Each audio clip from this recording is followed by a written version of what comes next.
Khan Shalom Akim. I want to give all praise, honor, and glory unto Yahweh, Bahasham, Yahweh Shai, Bahasham Rakakadash.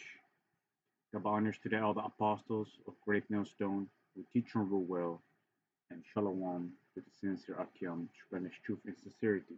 Shalom. In this video, I want to talk about how life and death is in the power of the tongue, and this morning I decided, after a long time to basically watch Better Call Saul on Netflix, which is something that I watched, you know, um, basically in 2015, which was the airing date of the series, but because these seasons that came afterwards had not been released yet, I stopped after the first season. And as I was watching, the second episode of the series of Better Call Saul, which is called Mijo, um, this scene came where the grandmother, of Tuco, was insulted by one of these two dudes, man. And afterwards, he was very angry with them and intended to kill them. And that is something that I want to talk about because as I was watching this episode with my wife, I told her, you see, life and death is in the power of the tongue, man.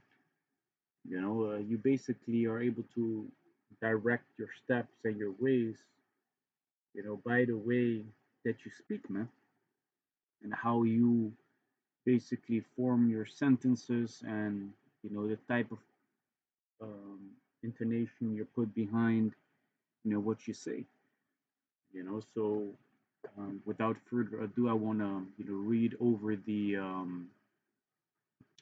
summary um, of the episode, which reads, the summary says Tuco is cooking in his grandmother's kitchen when she returns home, followed by Carl and Lars. The twins, irritated, begin to insist on getting money for the injury caused by the grandmother's hit and run, which we could have seen in first episode. But it says they begin to argue loudly and insult the grandmother, which agitates Tuco. After sending her upstairs, he beats both twins unconscious with a cane. And the thing is, this man is like a mob boss, man. He is basically the head, of this Latino type of cartel. Latin, basically Latin mobsters, man. So he already has a certain position in which he is able to enforce, his will, man. By violence. So it says, let me let me quickly see if what popped in my mind.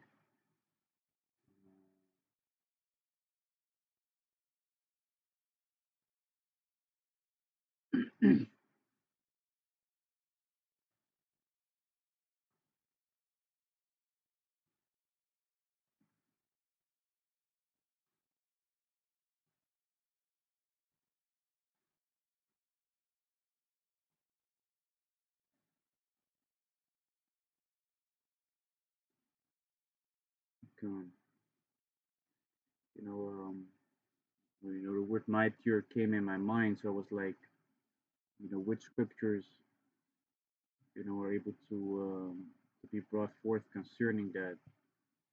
Um, but yeah, I digress. But it says Act One. While Tuco cleans up bloodstains on his carpet, Jimmy knocks on the front door and is immediately taken hostage. Under interrogation, he reveals himself to be an attorney representing the twins, who called him after the hit and run, insisting that he did not intend to target Tuco's grandmother. Noticing the bloodstains, Jimmy guesses that Tuco has only hurt the twins because he is a reasonable and just man. He attempts to barter with Tuco to save himself and the twins. Tuco agrees and brings Jimmy to the garage where they are being held. Just as Tuco is about to free them, one of the twins outs Jimmy's role in the hit and run scam. So basically, twice, something that had to do with speech or the things that had been said, come out, as being very bad uh, things that have happened during that precise moment, man. First, one of the twins, um, I say that, insult the grandmother of Tuco, but basically, calling her a bitch. And then, as Jimmy is about to, get them all free, one of them is basically, telling on Jimmy and basically revealing the plot that happened, man. You know, which, of course, the whole thing that had been set up is wicked in itself, but it does give you that, you know, that um, that idea of how, speech. Basically, this is a two out of season, man. The wrong thing had been said at the wrong moment. You know, but it says Act Two. Tuco takes Jimmy and the twins, all bound and gagged, out in the desert. Under more questioning by Tuco, Jimmy cops to the entire setup. Now he put the twins up to the scam as a way to get back at Craig and Betsy for not hiring him as their lawyer. When Tuco threatens to sever his finger with wire cutters, Jimmy desperately tries to claim that he's an FBI agent. While Tuco initially believes this, his right-hand man, Ignacio Nacho Barga, quickly sees through this facade and threatens Jimmy into telling the truth. Also when you watch the series, you see that this Nacho dude, he is actually the more wisest out of these two dudes, man. Tuco is very much driven by his emotions, but Ignacio Barga is basically, very calm and down to earth, and really observing the situation for what it is, man. So it says Jimmy admits that he is a lawyer who intended to scam the Cattlemans and how he was just trying to find a way to climb up from the pit that has become his life before Tuco rescued him. Tuco frees Jimmy. you know. Um, so it says, feeling that a message still has to be sent. Tuco moves to kill the twins in revenge for insulting his grandmother. So basically the point I'm trying to make with this video is that life and death is in the power of the tongue, man. And he that loveth basically shall reap the reward of that, man. You know? You want to be a tough guy, you want to basically speak in a certain way which is able to aggravate people, be ready to face the consequences as well. It says Jimmy manages to convince him to spare their lives and talk him down to merely break a one leg on each twin to make an exact example of them. After Tuco shakes hands with Jimmy and accepts his proposal, he gets two henchmen to grab the twins while Jimmy watches. Tuco breaks one leg on each brother. Afterwards, Jimmy drives the twins to an emergency room, insisting over their protest that he is the world's best lawyer, quote unquote, for taking their punishment down to a death sentence to 6 months probation. Yeah, because they was calling him the worst lawyer ever. But what he did do in a certain way, by applying a certain type of wisdom or knowledge that he was able to bring their death sentence, which would be executed by these mobsters, down to just having their legs broken, huh? you know. So yeah, their life was being spared, but their legs, was demolished, man. But yet, the point of this video, as I already mentioned, was that uh, life and death is in the power of the tongue, man. The way that you're able to speak, the way that you're able to say things, the words that you use, that you pick to say certain things, they determine the outcome of your situation, man. And that's why James, the third chapter, says that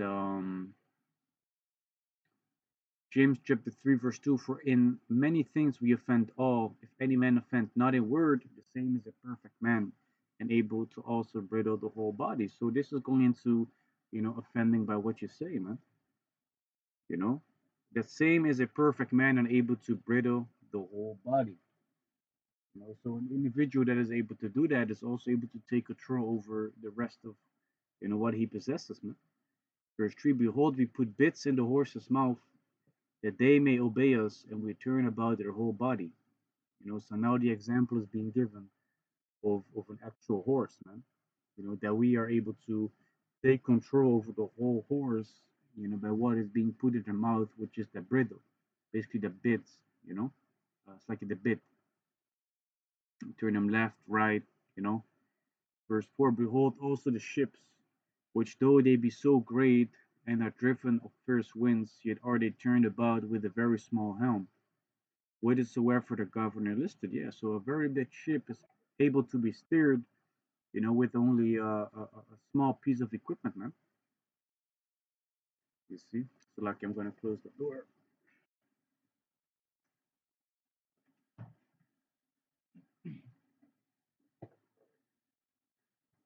So it says, verse 5, even so the tongue is a little member and boasted great things. Behold, how great a matter a little fire kindleth. So, out of our body, the tongue, which is only a very small part of the whole body, it is able to, cause great effect. It's able to cause great effect. Either we can use it for positive or negative, man. And what we have seen, or what I've seen in the video and what I spoke about or read about, is that these two dudes, that are in this episode, these twins, they messed up, man. By what had been spoken, because they was like, yeah, we're in a good predicament, but they didn't know who they was messing with, man. You know, they basically messed with the wrong individual.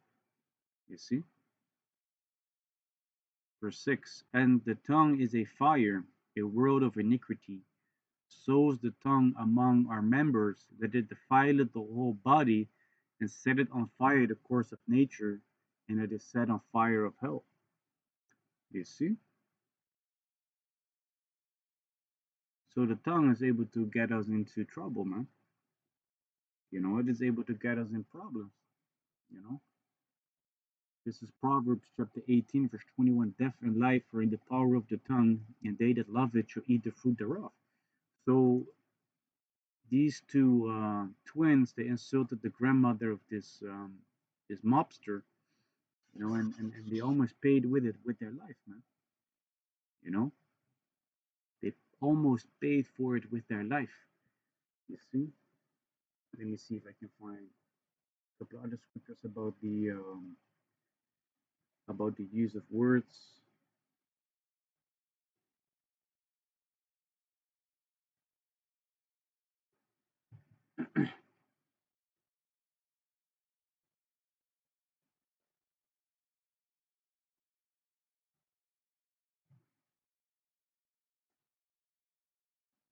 It says, Sirach chapter 5, verse 13. Honor and shame is in talk, and the tongue of man is his fall. So, by the way that you speak, you can be considered as an honorable man, or you can put yourself to shame. It says, and the tongue of man is his fall. Yeah, so you're able to bring yourself all the way down from a higher position, by the way that you speak, man. You know,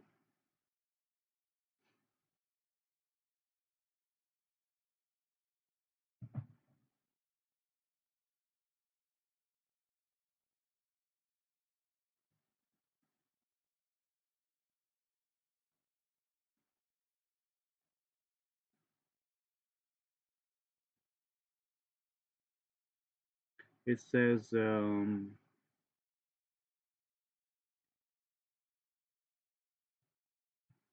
Sirach chapter 6, verse 5, sweet language will multiply friends, and a fair speaking tongue will increase kind greetings. You see? Sweet language, man. Basically just speaking in a normal way, with respect and humility, man. Not with boasting, you know.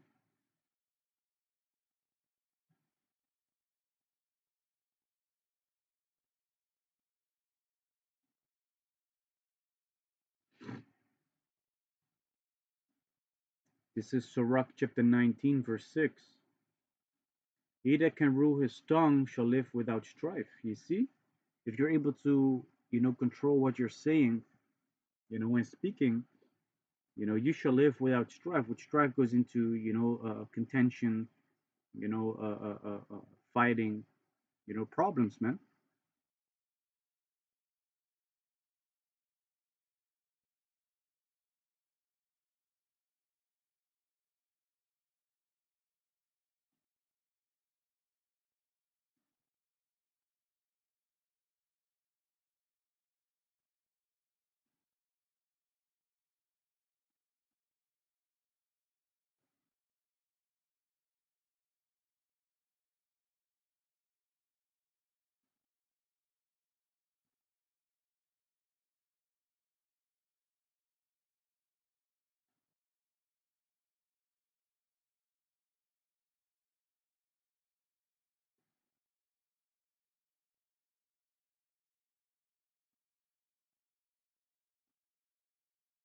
This is Sirach chapter 28, verse 18. Many have fallen by the edge of the sword, but not so many as have fallen by the tongue. Yeah, so by the way that you speak, man, and that brings me, back to remembrance, about the guy, who cursed King David, man. You know, this man eventually was brought down to the grave, by the wisdom of King Solomon, man. Who gave him an ultimatum. Don't go or you will be killed. He went, and then that was his time to be put to death, man.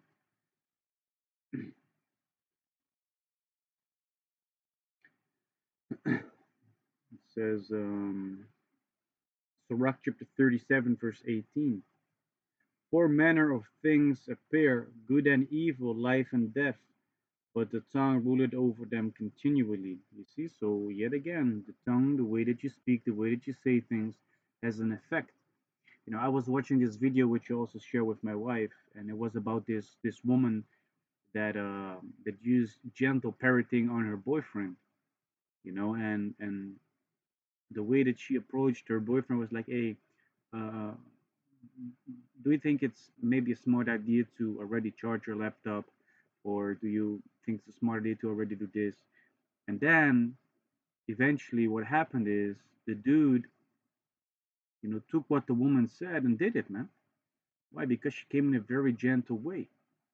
You know, basically that feminine power that is able to strengthen the masculine, man. Be that union, between man and woman. You know,